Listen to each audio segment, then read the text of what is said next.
अस्सलामुअलैकुम, मेरा नाम सुमैया और आज का हमारा टॉपिक है नेफ्रॉन। पिछले लेक्चर में हमने किडनी पढ़ा था और जो किडनी का जो फंक्शनल यूनिट होता है वो नेफ्रॉन होता है और वो हम आज के लेक्चर में पढ़ेंगे। तो शुरू करते हैं।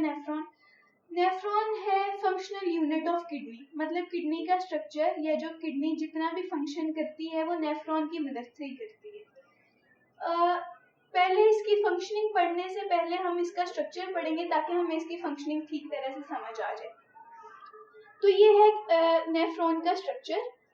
सबसे पहला जो इसका पार्ट है उसके अंदर काफी ज्यादा कैपिलरीज होती हैं या ब्लड वेसल्स होती हैं, उसका बंडल है, उसको हम कहते हैं ग्लोमेरुलस। ग्लोमेरुलस के ऊपर एक कप कैप्सूल टाइप का स्ट्रक्चर है, उसे हम कहते हैं बोमन्स कैप्सूल।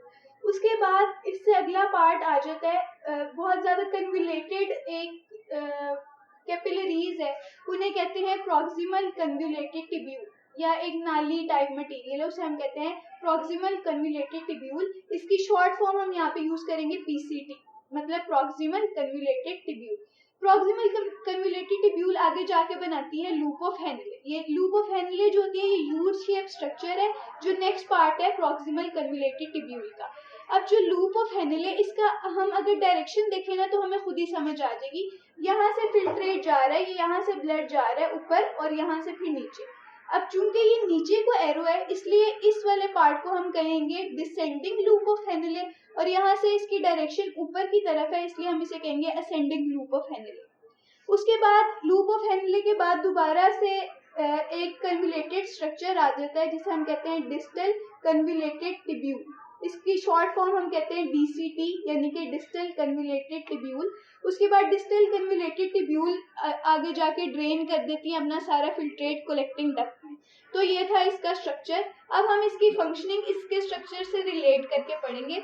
तो इसका जो सबसे इम्पोर्टेंट फंक्शन है वो है यूरिन फॉर्मेशन। तो उसके 3 स्टेप है। पहला प्रेशर फिल्ट्रेशन, दूसरा सिलेक्टिव रीअब्सॉर्प्शन और तीसरा ट्यूबुलर सिक्रीशन।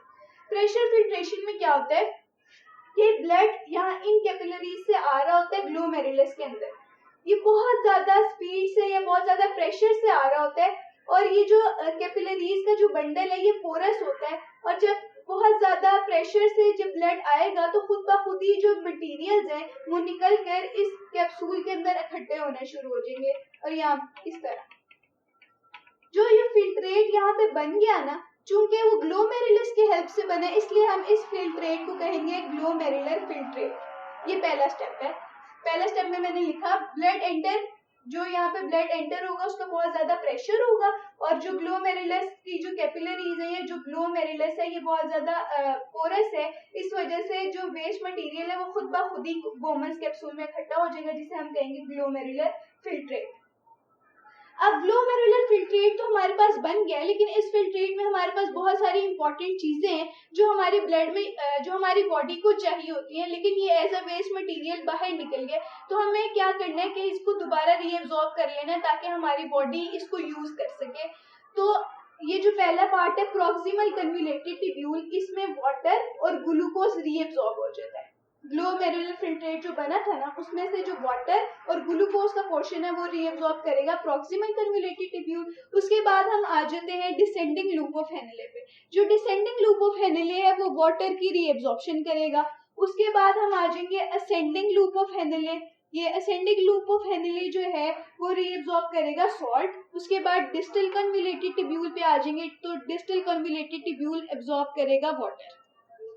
उसके बाद जब ये फिल्ट्रेट बन जाएगा ना तो इसके अंदर बॉडी में कुछ वेस्ट आयन भी होते हैं, तो बॉडी उस फिल्ट्रेट के अंदर वो वाले आयन्स रिलीज कर देगी जैसे कि क्रिएटिनाइन और यूरिया। और जब अब फिल्ट्रेट बन चुका है, जो पहले ग्लोमेरुलर फिल्ट्रेट था उसके अंदर से सारी इंपॉर्टेंट चीजें फिल्टर हो गई हैं और रीअब्सॉर्ब भी हो गई हैं, तो अब जो फिल्ट्रेट बनेगा उसको हम कहेंगे यूरिन और यही हमारा इंपॉर्टेंट फंक्शन था किडनी का, फॉर्मेशन ऑफ यूरिन।